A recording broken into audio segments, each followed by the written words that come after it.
Let's thanks for being with us today, everybody. Let me begin by introducing our guest, Kevin Mayer. Kevin was the CEO of TikTok and the COO of its parent company, ByteDance Limited, until he resigned on August 26th of 2020. Prior to TikTok, Kevin was the chairman of the direct-to-consumer and international divisions of the Walt Disney Company, where he launched the enormously successful Disney Plus and ESPN streaming services, as well as overseeing Hulu and being responsible for global advertising and content sales and all international operations outside of theme parks. Before that, Kevin was the senior EVP and chief strategy officer at Disney, where he headed up the acquisitions of Pixar, Marvel, Lucasfilms, BAMTech, 20th Century Fox, as well as the divestitures of Miramax and ABC Radio. Basically, the Walt Disney Company you see today is a direct result of Kevin's influence at that company. Welcome, Kevin.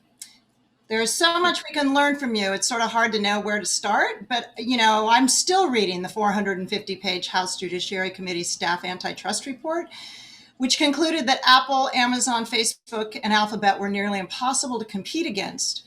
However, I would call out TikTok as a notable exception to their conclusions. So let's start there. Can you talk about how and why TikTok has succeeded if the barriers to entry are as high as regulators believe? Sure, thank you. I read that 450-page report this morning. I really enjoyed it, and so I'm very happy to talk about that. I wonder if anyone actually reads those reports. I guess someone has to. To actually compete against an incumbent as powerful as Facebook or YouTube or any of these big technology companies that have incredible reach, you really have to be very differentiated. You have to offer something that's very new. And that's not easy to do. Snap did it, and Snap is now coming into its own a bit. Their earnings a few days ago were great, and that's they're a $50 billion market cap, around $60 billion today. But that was something new. It was a new way for communications to happen very privately and ephemerally between two people. So it was a new concept. Just like that, TikTok is a brand new concept. It is unlike anything else that's out there. It's an incredibly powerful application and service, and it offers what I call social entertainment, which is quite a bit different than anything else that's being offered today. So, but despite all the power and the network effects of the incumbency, that really does offer a fair amount of protection. If you have a great product that has a step function in what it does for consumers, that can make a big difference. And I'm sure we'll talk more about TikTok today, but it's an amazing product backed by amazing technology, and that's what it takes to compete effectively. So it is possible. It's not easy, and it can be competition can be displaced by other factors, like we've seen in this instance, geopolitics and the rest. But it does take something remarkable, and I think it only happens once every 5 to 10 years, where something is big enough and new enough and has a big enough idea that it can compete effectively against the incumbents. Well, let's stay with TikTok. I think people are the consumer-facing view. Probably most of us have seen or know something about. Can you tell us what surprised you while you worked at TikTok? What are the things we aren't thinking about as consumers on the outside about TikTok? Well, one thing I would say, just to start off, is how incredibly impressive the team was and is today still. The founder, a guy named Yiming Zhang, is truly, he's an awesome guy. He's a genius. I'd put him right up against any of the famous tech entrepreneurs of the US. And I'd also put the engineering team at ByteDance, the parent company, which supplies the technology to TikTok. They're every bit as accomplished and as cutting edge as anything you'll find in the US. And in fact, with artificial intelligence, which is a very key component of TikTok, they're probably more advanced than those in the US. So they've caught up technologically. The Chinese have. They're great business people, and they're very impressive. I would just say that right off the top. And I'm not sure that surprised me, but it confirmed the reason I joined, which is that they are as adept at this stuff as anyone in the world. The other thing I'd say that surprised me about TikTok is the degree to which it was fundamentally different. I touched on it a moment ago, but if you think about TikTok, it gives you a personalized stream of short videos, which are hyper targeted. And TikTok, unlike Facebook and Instagram or even YouTube, where you get fed videos based on what you explicitly follow or explicitly like, these are what I would call strong signals. They're signals that are very easy to interpret by recommendation engines, and you get fed. Your social graph is what the people you follow are called, and those that follow you. The videos really emanate from that, and it's not an extremely difficult task to get the videos in front of you with some degree of algorithmic choice from the group of people that you follow. What TikTok does, which is so amazing, is it doesn't really use your social graph or your likes or anything else that you explicitly tell it. What it does is take what I would call very weak signals, just the nuanced signals that you create when you just use the app. And you can use the app pretty passively. Just, and those of you who have used it, you'll know what I'm talking about. You can slide through the videos, you can dwell on videos, you can click into various creators, and it senses all these nuanced usage patterns that you have, and it compares you with lookalike groups, and it has a bunch of technologies behind the scene, which are very complex and very, very sophisticated, which then learn what you like and feed you from the entire pool of videos, not just from the videos from those that you follow, but the entire pool of videos that's available to TikTok, which is billions of videos, and gives you a feed that is enormously personalized and hyper interesting. I mean, you melt into that app when you're using it, and an hour goes by, 2 hours go by, and you say, oh, what have I done here? These are 15 to 60 second videos. You can spend hours in it, and many people do. So it's quite a unique experience, and it's based on this incredible technology that Yimeng and his team have built, and it is much, much different than other social media platforms. And I think that was something that when you get into it and you're managing it and you're in the company, that is that you can only realize that, and it's pretty cool. The other thing I'd point out is the velocity of content that's posted. There is a lot of debate, I know, in the regulatory world about how and when you can actually determine the veracity of content, what's disinformation, what's misinformation, what's acceptable, what's not acceptable given whatever guidelines that your service puts out there for content moderation. But I'll just tell you, the velocity of posting is such that I don't know that it's possible for human beings to react in time to look at every piece of content that's going to be posted in a service or at least like TikTok, and I'm sure the other big services have the same problem of this velocity. So that makes regulation a bit difficult. It makes guardrails somewhat difficult to keep within in real time, and it requires a degree of machine help to do it. It can't just be human eyes on every single piece of content that goes up. So I think that was something that I just noted as when I was managing that process. That makes it's a very difficult thing, and it makes the job of moderation and content policy policing very difficult. It's incredibly difficult, actually.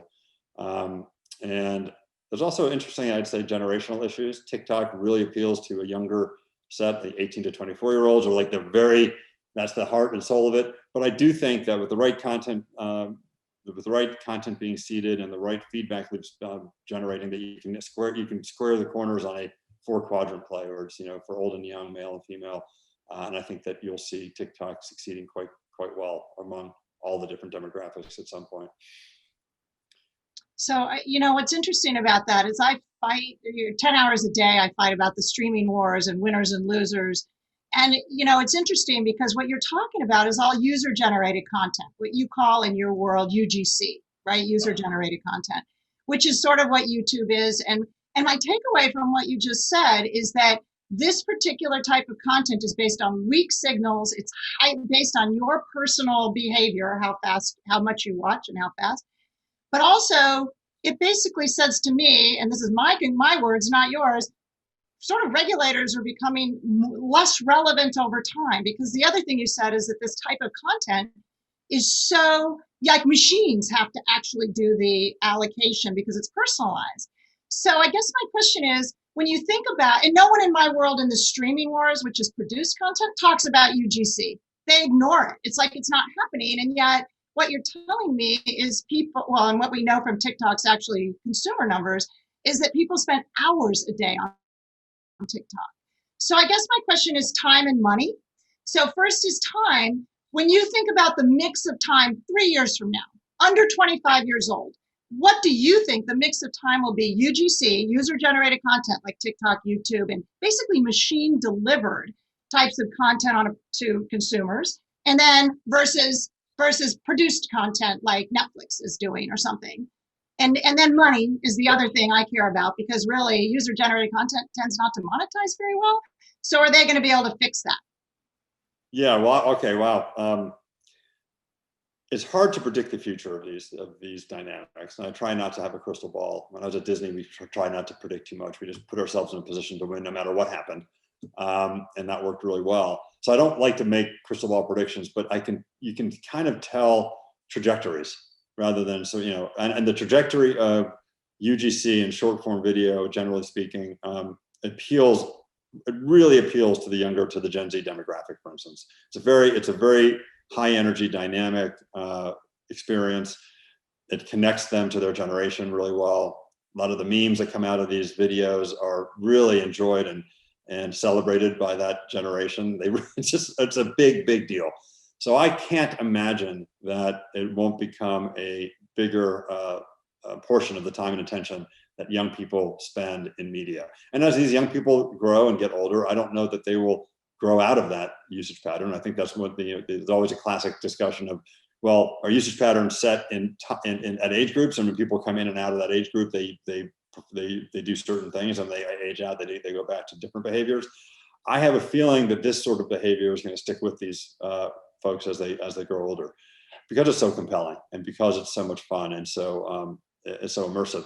So I think that UGC, largely defined, and the short form content is going to continue to take time and attention away from what we would consider to be traditional scripted and unscripted TV and movies. It's just going to happen, and it already has happened.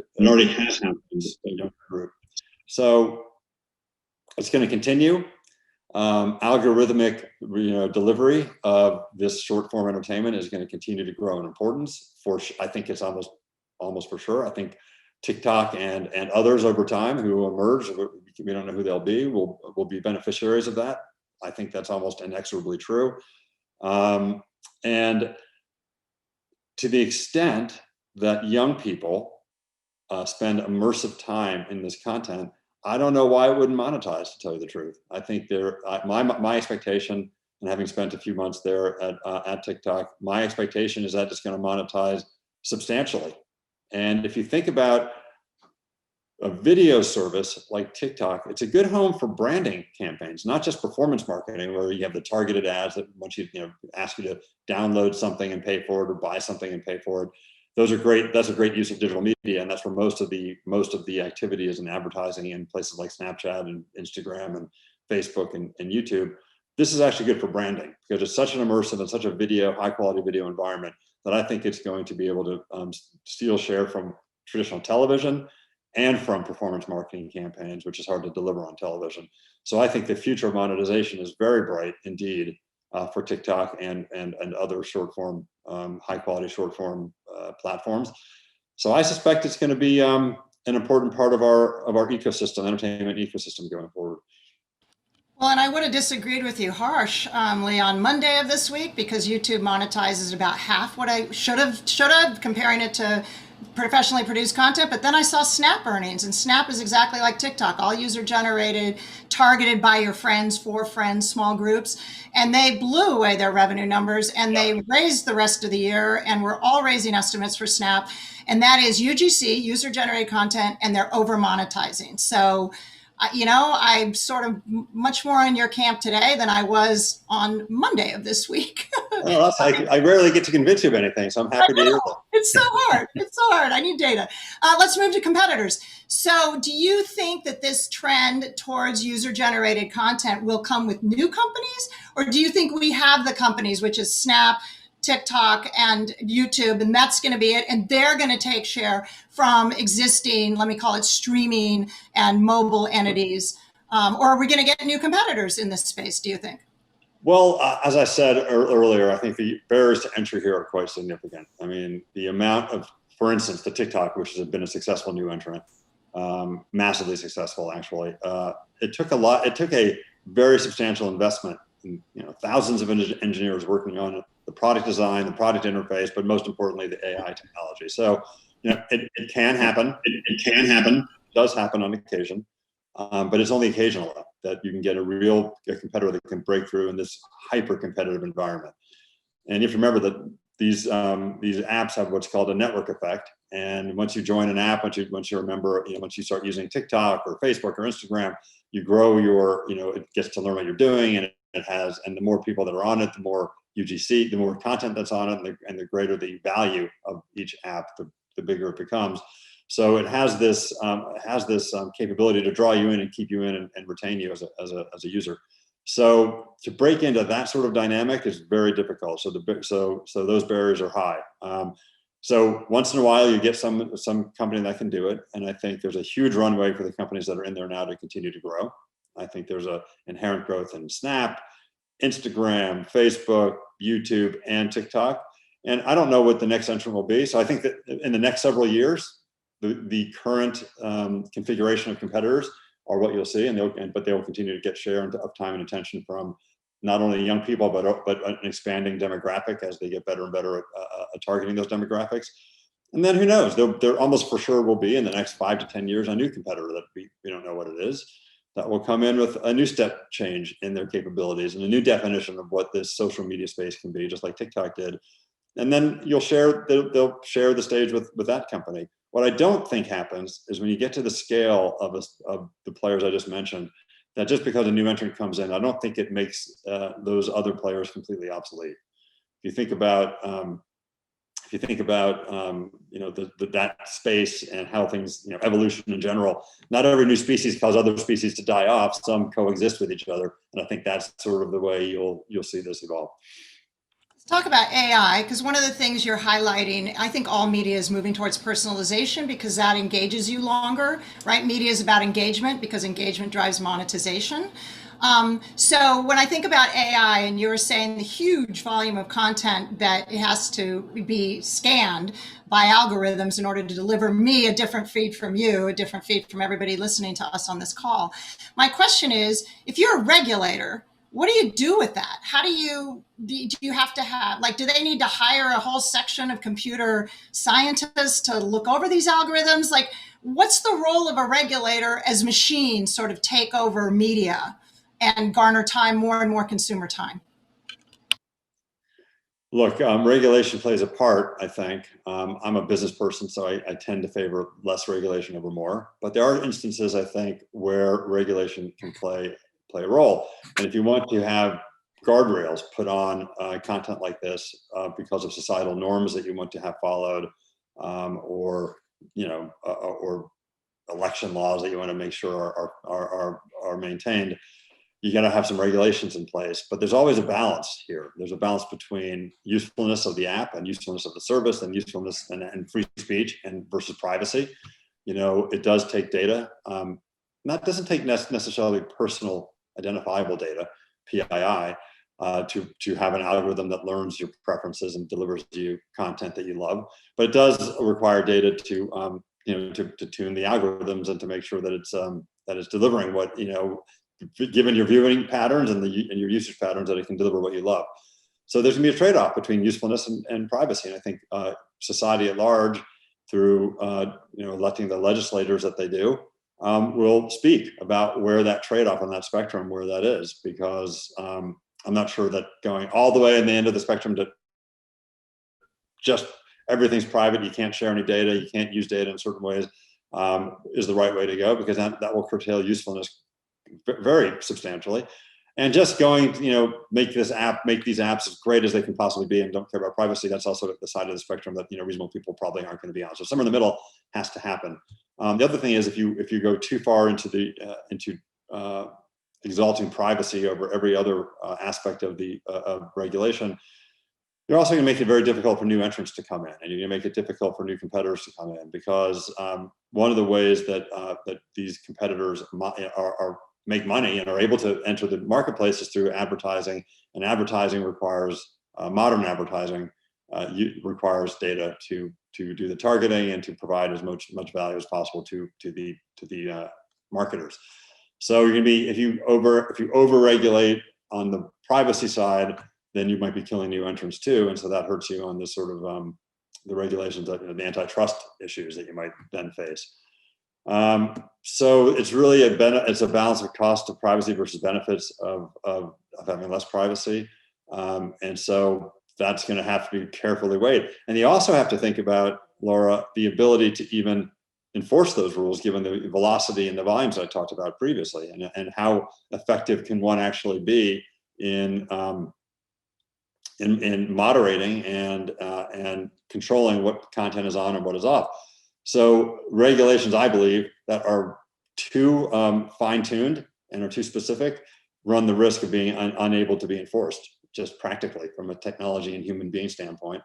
And I think it's also important that whatever principles are put in place regulatorily, they have to come along with safe harbor, because if you do your best to follow the rules, you shouldn't put yourself in a position of being, prosecuted or fined or punished. So safe harbor, in my opinion, like Section 230 type of safe harbors are really important in making these things, these types of services viable. I want to stay on I want to just raise a generational point, because I think, TPI had a whole day on data privacy. Can you talk about, and they're saying data is valuable. And I want to focus on that just a little bit with you, Kevin, because you're an expert in sort of under 40-year-olds value compared to all of us are over 40. When you think about valuing privacy, is that sort of a construct of Washington, D.C. because everybody there is over 40?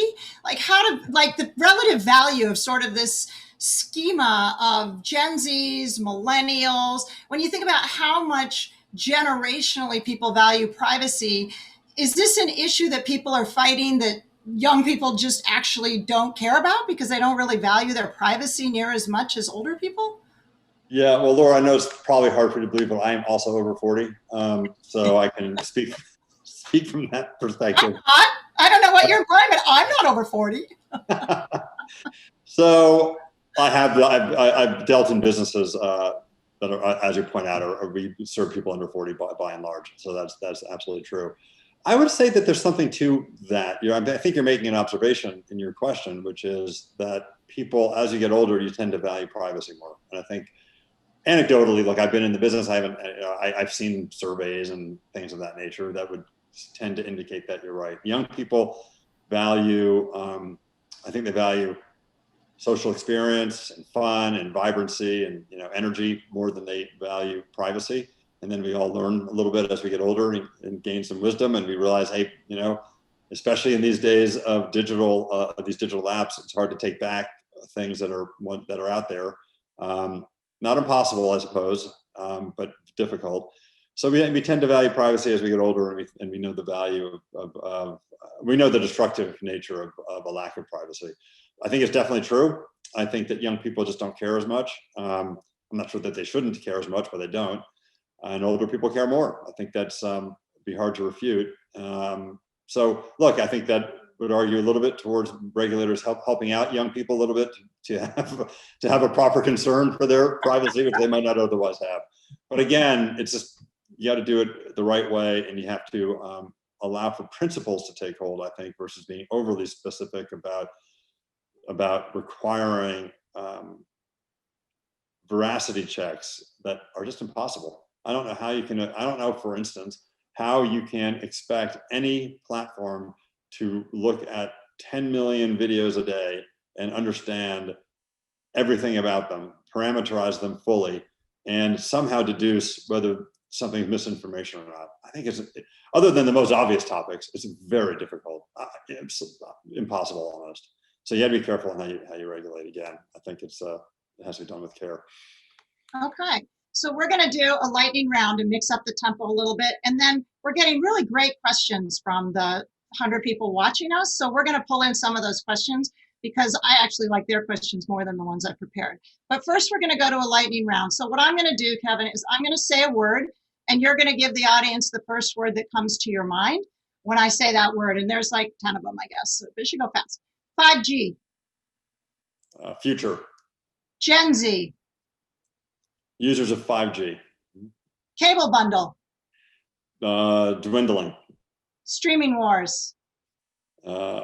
Overstated. I thought you were going to say Disney Plus. Social media. Disney Plus. I'm going to change my answer. Yeah. Social media. Difficult. Cookies. Evaporating. Gingerbread. No. Regulation. Balanced. Washington, D.C. Regulation. China. Dynamic. Instagram. Copycat. That's true. Biggest risk. Geopolitics. Yeah, I agree with that. Okay, well, that ties into the first question that I think is fantastic from our audience, which is, Kevin, hold on, I got to find it because there's so many questions. Are U.S. firms falling behind Chinese tech companies? Any recommendation for policymakers? I'm not sure they're falling behind. I think you can find instances where China is ahead and you can find instances where the US is ahead. I think the US is ahead in most places still. I'm not an expert on this, by the way, but that's just giving my personal impression.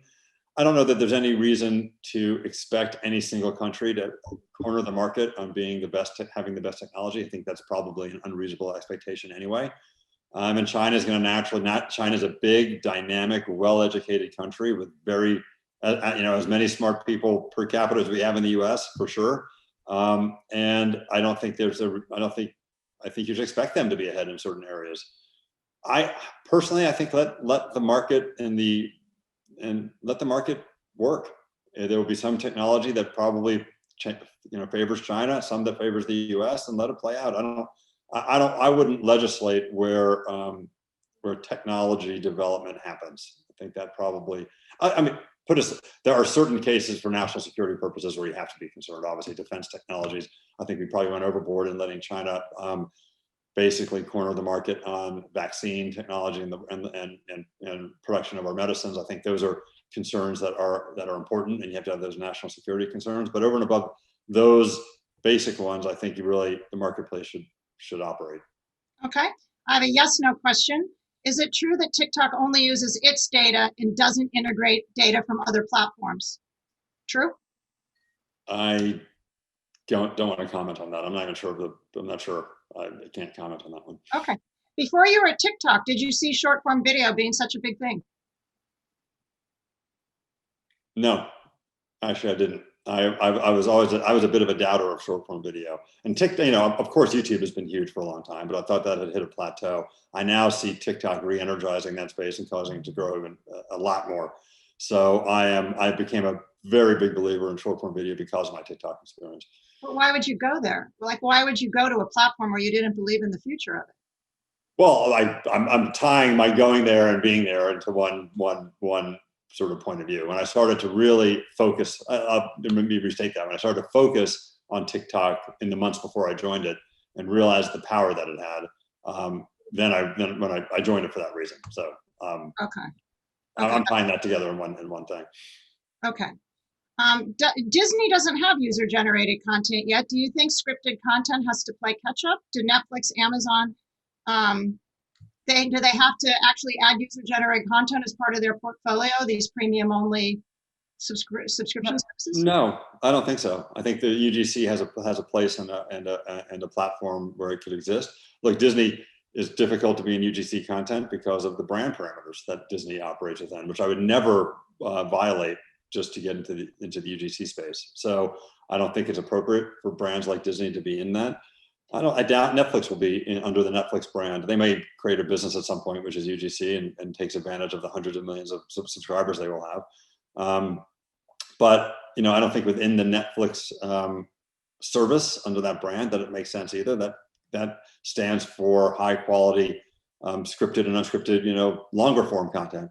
There's a place and a brand. There are places and brands that are appropriate for UGC and places and brands that are not.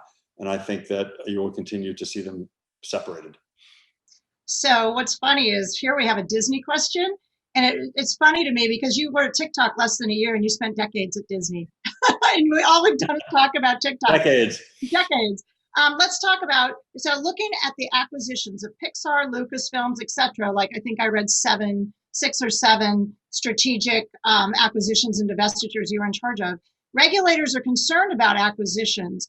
Can you talk about whether they should be, and what your view is of regulations? Is there something more risky or less risky about FANGs buying companies that the regulators should be focused on, compared to like Disney really constructing what it is today, thanks in part to your vision, making these 7 acquisitions and divestitures? Well, I think the right way to regulate, M&A is you have to look at each circumstance specific to the deal that's being contemplated. I think that they do a very good job of that. I know Macon Delrahim pretty well. I think he's done a good job over at DOJ, and it's really specific to the facts of each M&A transaction. It really is. So it's hard to generalize. I think the laws that are in place get interpreted by the DOJ, as well as best they can, and they apply it as best they can to each circumstance. So there's nothing different about a FANG transaction than any other transaction, unless they're in such a place from a market share perspective that the deal that they're doing puts them, vaults them into a position where they are dominant. And then you have to worry about what that would mean, and can they use that dominance in untoward ways. So again, it's super specific to each individual circumstance, and very difficult to generalize that these types of companies shouldn't be able to do deals and these types of companies should. Depends on what deal it is and what their market position is with respect to each deal, in my opinion. What does TikTok's success say about the so-called data barrier to entry? What data, when TikTok started, what data did the algorithms have to get it started so that it could then add and personalize the data? Yeah, I mean, I'm not gonna get into too many specifics about data with TikTok because of, there's the dynamics that they're facing. But I will say that the only data needed to personalize, no personally identifiable information is needed. Nothing that I think can tie back to someone's life outside of TikTok in any meaningful way. In fact, you can get a personalized stream on TikTok without ever registering. All you got to do is go on TikTok and start using it, and your stream personalizes in minutes. And Laura, if you and I went on and started from scratch without ever registering on TikTok, very quickly our streams would be differentiated. So all it really needs, the algorithm, is the usage patterns on the app, which is just what videos are you engaging with, and how you're engaging with them in pretty nuanced ways. But that's all it takes. So it's not like a highly problematic stream of data that's required to perform magic. With respect to TikTok. We had this in Pandora. Like if you they played a song for you and you didn't like, you'd swipe and it would play a different song, and then it knew somebody who listened to the first song and swiped past the second more likely is going to like the third song. So it just does that in 15-second increments instead of 3-minute songs. Yeah, and it doesn't ask for a thumbs up and a thumbs down. It doesn't ask for anything very explicit, and it does it, with very nuanced, very nuanced ways that are, it's a little blunter to swipe something away or not. It's a little more nuanced, but it's very similar. Yes, it's a very similar thing. Okay, I have a compassion plea from a very large newspaper. Why did you leave TikTok, and what do you think will happen to the company in the US given the back and forth in DC? Yeah, those are things I just can't comment on. So sorry about that. That's a great question, but I'm going to have to pass. You asked me to ask, so I've asked. Do you believe machine learning algorithms are exploiting weaknesses in human attention span and psychology? Sort of back to the Netflix documentary that's on right now. Look, I'm not an expert in such things. My opinion is it's just a delightful, just to TikTok, it's a delightful way to pass some time. It brings joy. I think that's part of the mission statement for TikTok, and it really does. It allows people to be creative. It gives great tools to just the audience members to create really fun and engaging, high quality content, and that content's enjoyed by millions of people. I don't have a problem with it personally. I don't know. You have to talk to psychiatrists to see if there's if it's doing what the question asked. But I find it to be harmless and fun and very joyful. Well, and I think all of media has always been about attention. Yeah. Attention seeking and then maintaining. That's why you had schedulers on primetime TV. They wanted you to stay through Grey's Anatomy and ER. They wanted you to stay all 3 hours. So that's always been sort of a core goal of media, is to hold on to attention once you get a consumer. You mentioned geopolitics as a threat in your biggest risk. You said geopolitics. Can you expand? Yeah, well, I think there's there are cycles that we go through. I'm going to just say that I'm not a politician nor am I a political science major, but I'll just a layman's interpretation, and from someone who's kind of put in that situation in the last few months of having to deal with geopolitics. I think that it's there are natural eras that we go through, and there are rivalries that arise, and they're natural, and to some degree they're probably healthy. I mean, it's good to have a competition between companies, for instance. That's always been seen as a healthy thing, and a competition between countries also yields benefit along with problems. But there is a competition now between the East and the West that's arisen, and I think it's, again, not unexpected, and I think it's a natural course of events. So unless we figure out how to get along and how to take the politics and the angst out of the equation and be a little more trusting of each other, I think it's going to continue to be problematic to business. And I think that's unfortunate, because there's a lot more to be gained from cooperation around the world than to be lost by it. So I'm a believer in free trade. I'm a believer in having all countries do well as they can. And so it's a shame to see the geopolitics of the moment be what they are. I hope it can attenuate. On the issue of free advertising, Vince McMahon of WWE has said that whenever somebody wins a bout that the consumers hate, there's so much negative press about banning WWE that he actually gets a lot more viewing. So in that vein, under the idea like no publicity is bad publicity, in that vein, did Trump's war against TikTok help with its visibility and customer acquisition? Hard to say. And I don't want to comment. I can't reveal any proprietary information. I won't do that. It certainly gave it profile and visibility, and those are usually pretty not bad things. Having said that, it would have been kind of nice if that hadn't happened. even though the profile and notoriety did spring from that dynamic, much better had that not happened. I'd rather just I think that TikTok is a good enough product with a good enough team behind it and a good enough technology behind it that it would have succeeded just fine, and it was succeeding just fine without any of that. So net, not a good thing to have happened. So in the demo underneath that 25-year-old, 70% of men and 50% of women say they do video games of some kind, a lot of them mobile like Fortnite or Candy Crush. Do you see TikTok or user-generated content more generally having to integrate video games, even if it's casual gamies, as a feature of their service to elongate attention, presumably? Well, these services thrive on attention and engagement, for sure. On TikTok, the biggest media that kind of does that is music. For those who have used TikTok, you understand that music is a central part of the experience. It's in, 70 or 80% of the videos are based to have a music centrality to it. So music has been a big part of that, and it gets a lot of attention. I'm not sure if you saw the Fleetwood Mac Dreams meme that has come up in the last couple of weeks. It's been really fun. Guy on a skateboard, and he's drinking, I think, cranberry juice, and his Dreams is in the background, and it exploded in popularity. Hard to say why some of these things happen, but music is really big.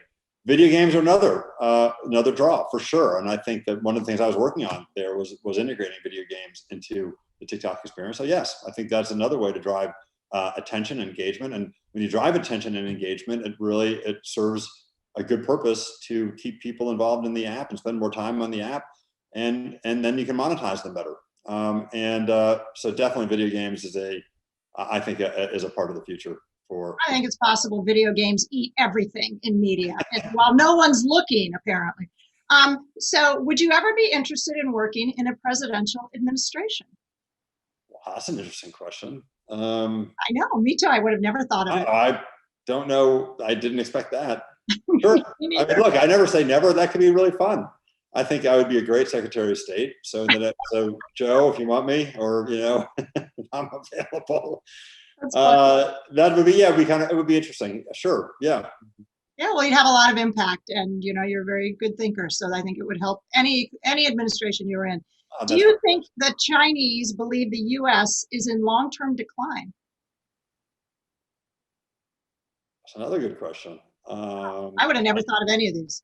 I don't know. I'll also say when I don't know something, I'll just admit it. I don't know if they do think that or not. It's a very interesting question to which I don't have an answer. I don't want to ask you whether you think the U.S. is in decline. No one's asked that, so I'm not going to ask that of you.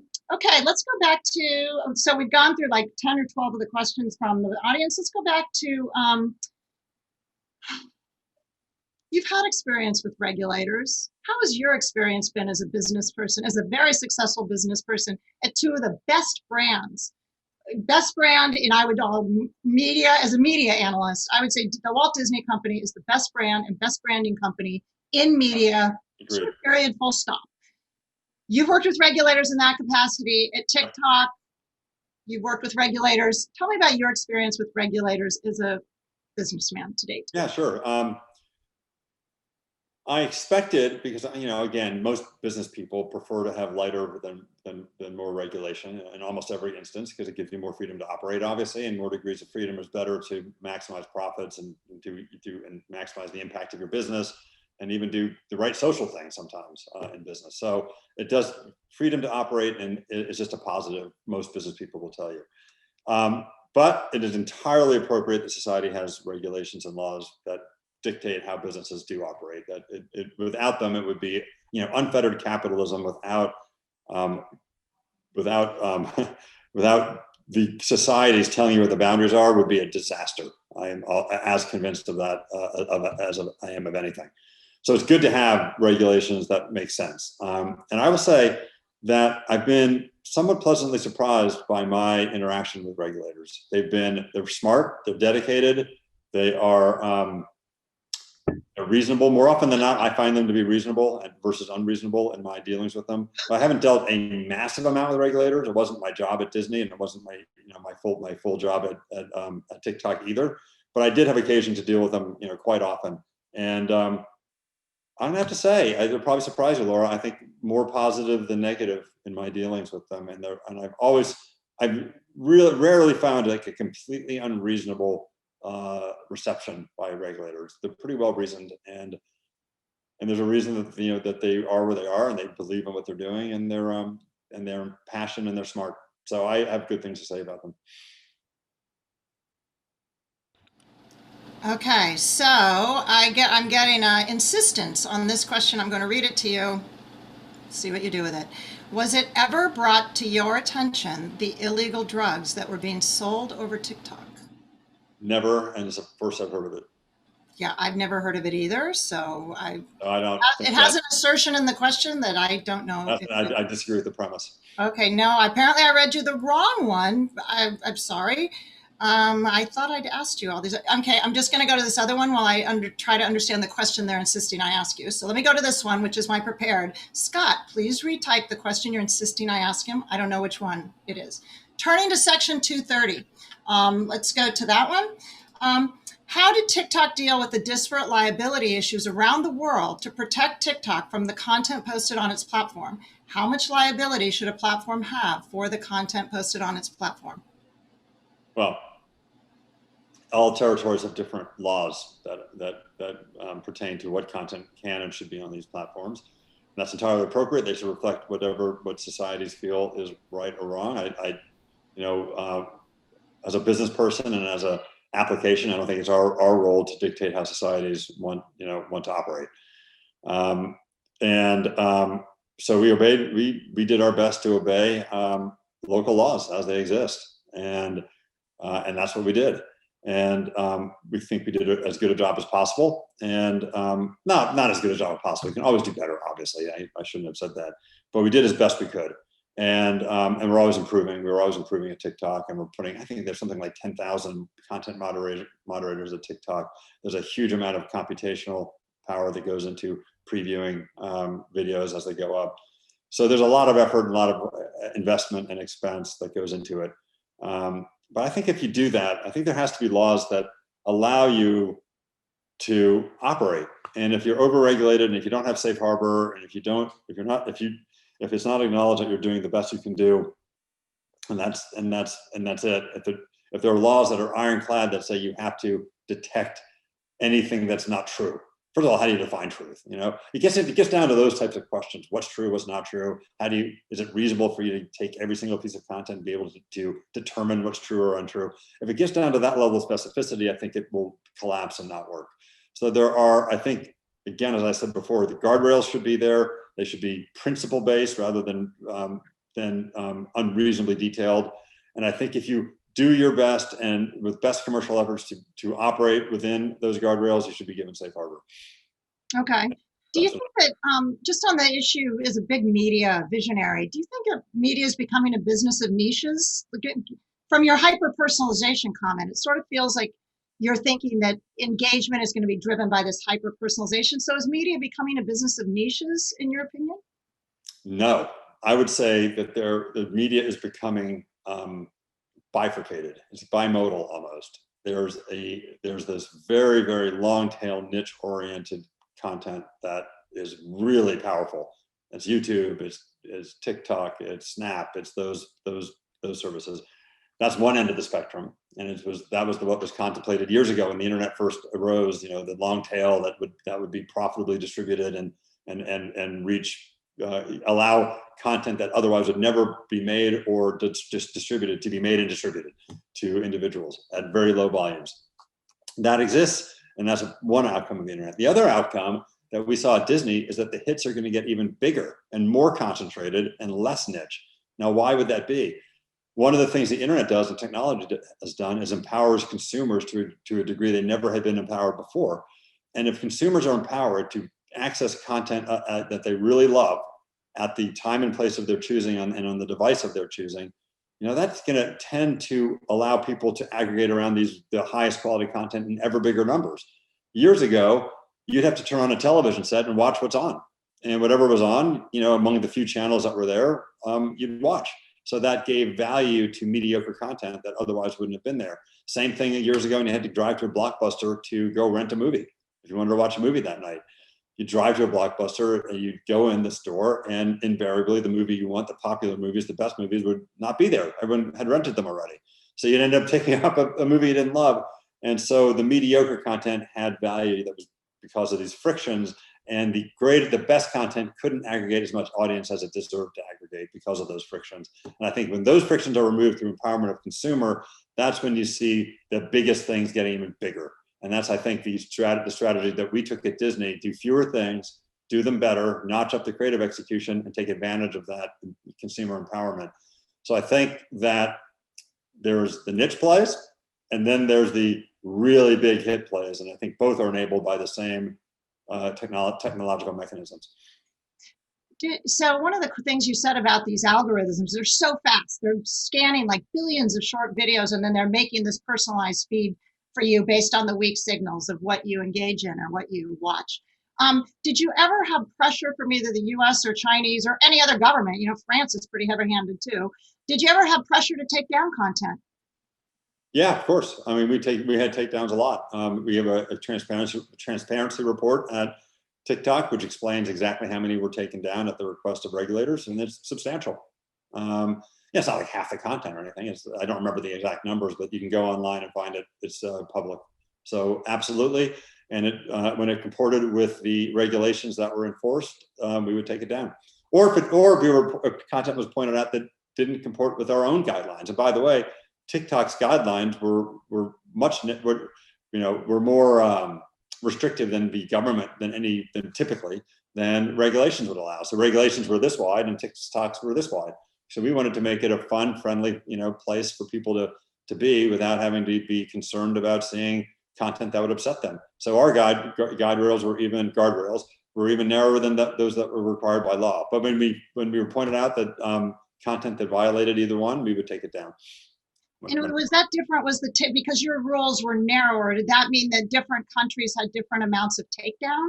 Like, was it 50% in America and 100, 90% in France? Like, what was the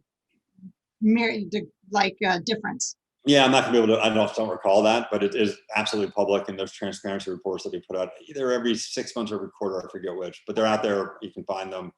Okay. I'm embarrassed to say I don't know where to find them, but you can find them. And there are takedowns that happen, and it's decently high volume. I'm getting a question about, again, within these guardrails of what TikTok sort of aired or took down. Was there a committee or was there any kind of safety and protocols about people of color, people with disabilities? That's our 10-minute mark. Anything around protecting maybe consumers that regulators would be particularly concerned about? Look, we did our best job to not to be blind to all those issues. We didn't want to offend anyone. We didn't want to have moderation policies that depended on anyone's LGBTQ status or race, anything like that. We do our best. Some content finds its way on the service because you can't protect you can't find every single piece of offensive content, but when we're told about it, we take it down. We took that very seriously. When I first joined TikTok, it was at the moment of the BLM protests that were happening, and I was really proud of the fact that TikTok almost overnight went from this place where it was pretty frivolous, comedy and people dancing and lip syncing and everything, to overrun by and dominated by BLM content that was social justice cause related content, which I thought was enormously positive for the platform. I met with Black leaders my very first day on the job that we had assembled to tell us what we were doing right and what we were doing wrong. And I take that feedback very seriously. And I think that I did, and TikTok continues to do the best they possibly can to not treat anyone differently because of any of those issues. And that's something I was actually pretty proud of. Yeah, I think one of the issues that I think it's going to be hard to grapple with in media is how much algorithms are going to make a difference going forward. And to your point, I think one of the things you said in prep is that algorithms create things you don't imagine ahead of time. They almost become another being. So it's hard to regulate them because you don't know what's going to come out of these algorithms over time. And so do you see all media moving to algorithmic based in some form? I mean, even like when Netflix does my recommendation queue, they're looking at what I watch to make my recommendations, which is an algorithm based. There's not a person sitting in the background. It's an automated. Yeah, they have the same thing, I think. Look, services that have a multitude of content in it, I think will by and large take advantage of some form of algorithm to make sure that you're getting the right content in front of the right people at the right time. I think it's good for the consumer, and it's good for the service to keep engagement going. So, we did that at Disney. Disney Plus has a personalization engine, and ESPN Plus and Hulu all have recommendation engines, which in some form or fashion are based on, algorithms. That's the nature of them. The danger of algorithms is, you can get these bubbles that form, and algorithms are by their definition, unless they're designed otherwise, are pretty self-reinforcing. So anyone who has a certain affinity or a certain point of view or a certain way of behaving gets matched up with people that are similar in content that is similar, and you get this positive feedback loop, and before you know it, you're funneled into a very contained space, and you might not see a diversity of other content that you might like, even that you just don't see it because of this funneling effect. TikTok was really good about taking content that the algorithm didn't think would be appropriate and then testing and injecting it in your For You feed, which is the personalized feed, just to see in the instance, oh, by the way, you like something that our algorithms didn't expect you to like. Oh, there's a whole new area of content that we can start serving you. So I think that's important in any algorithm.